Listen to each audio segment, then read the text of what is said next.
The name is Aubrey Stewart, and it is on the tip of many tongues, not only in Jamaica, but internationally.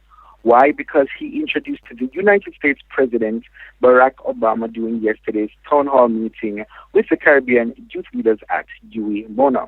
The 22-year-old Stewart is a student at the University of the West Indies Western Jamaica campus. And although from a community where young men are marginalized, Aubrey Stewart proved that he was destined for great things. Now, how many young people or even Jamaicans can actually say they got a chance to introduce the president? Zero? One? I thought so. But guess what? He's here with us. Welcome, Mr. Stewart. Thank you so much for having me. It's a pleasure having you. So, we're starting with who is Aubrey Stewart in 30 seconds. Aubrey is someone with a great worth of integrity, someone who believes in hope for tomorrow, and Jamaica themselves believes in that young people being positive can achieve anything at all. And Aubrey is just a fun person, a social butterfly, as many of my friends would say. And an advocate. And those are all for the good people. qualities, because we spoke to Davian Tucker earlier, and she was saying that she was very proud of you. And trust me, I am proud of you as well. As in, you were so composed up there. Can you tell us about what you were thinking about? Well, to be honest with you, I was a bit nervous before I actually went up on stage. But when I was invited backstage, when they told me that he arrived, standing backstage and getting ready, he came out and he just started talking to me, and just started engaging me. And believe me, the feeling just went. All nervousness just went. And he said, just be calm, just don't be nervous. If you're nervous, then he'll be nervous. So, because I went out there and I performed, It's about the preparation, When you heard that you were going to introduce the president, I could just imagine how you would want to just get up and start preparing. How was the preparation? Oh my God. Literally, it was totally the opposite, because when I heard, I did not know what to write on paper. I had, honestly, I just lied on my bed, and I started speaking, and then I put my phone on recording, and I just started recording the stuff. It was really good. I had Sharika Mills right beside me, and she was helping me to write as I go along. So I had the chance of actually just reviewing everything. So the speech was about 4 minutes. Then after meeting with the representatives from White House, I have to do cuts because it has to be no more than 3 minutes. So I had to go through a rigorous process with them of, making presentations to them, like Wednesday I had 6 different occasions after the next presentation, so that they know exactly what I'm going to say, because it was my word, So yeah, you should have presented it as if it were. That's how good you are. So we're going to fasten your business a bit. Tell us about where you are from and what you're currently doing at UWI. Okay, so I'm from the community of Albion Lane. It's on the border of Canterbury and the Dolly community. I've been there for almost all my life. Left when I went for university. I've experienced many trials and tribulations, like many of the persons that are actually listening tonight, right? But what makes my trial different? Nothing makes my trial different, because we all go through the same thing. But what inspired me the most was the fact that I needed to continue, because the fact that I realized that everybody has their challenges.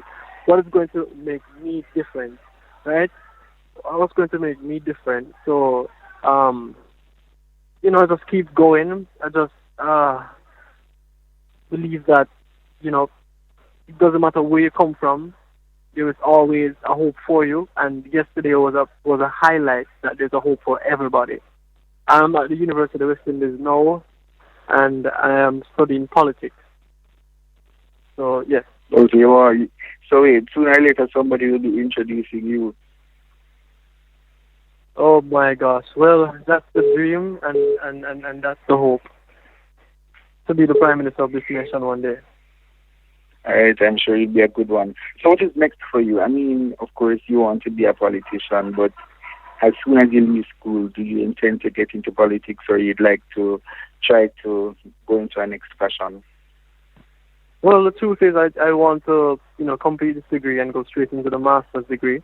Put in, the thing is that personal development is very important. So I have to ensure that, I am there, because there's this mistake that I realized that my colleagues, young people in Jamaica make.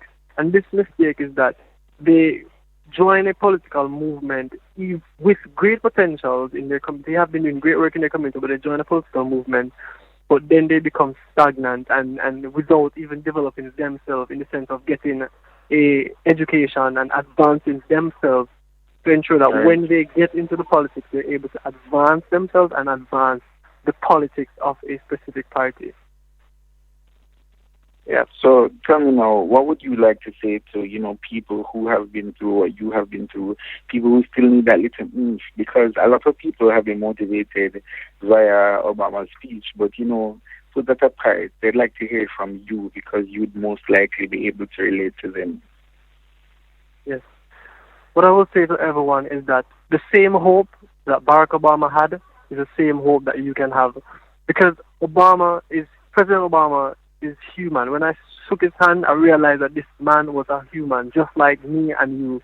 So if he had the opportunity of being a senator, working in his community, then advancing to be the senator, and then advancing to be governor, then president, then it simply means that if you're on the road wiping a windshield, that simply means that you can advance from wiping a windshield.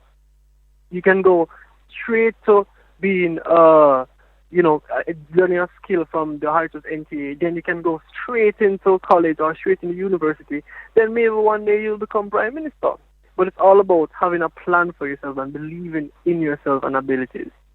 So I would say, everybody, there's a hope for you, just like there was a hope for me. I didn't even dream about this moment of meeting the president and to actually introduce him. So just believe in yourself. Never lose hope in yourself and the situation that you're in, and just keep pressing forward. That's most important. This has been Aubrey Stewart, and of course, he is the man international of the moment, because he's not a little Jamaica to me, When you talk about BBC and CNN, and you can just imagine other footages and other time to come. He introduced the president yesterday, of course, at Youth Assembly Hall. Aubrey Stewart, I'm so proud of you, and thanks for having you with us tonight, and all the best in your future endeavors. Thank you so much. Best wishes too.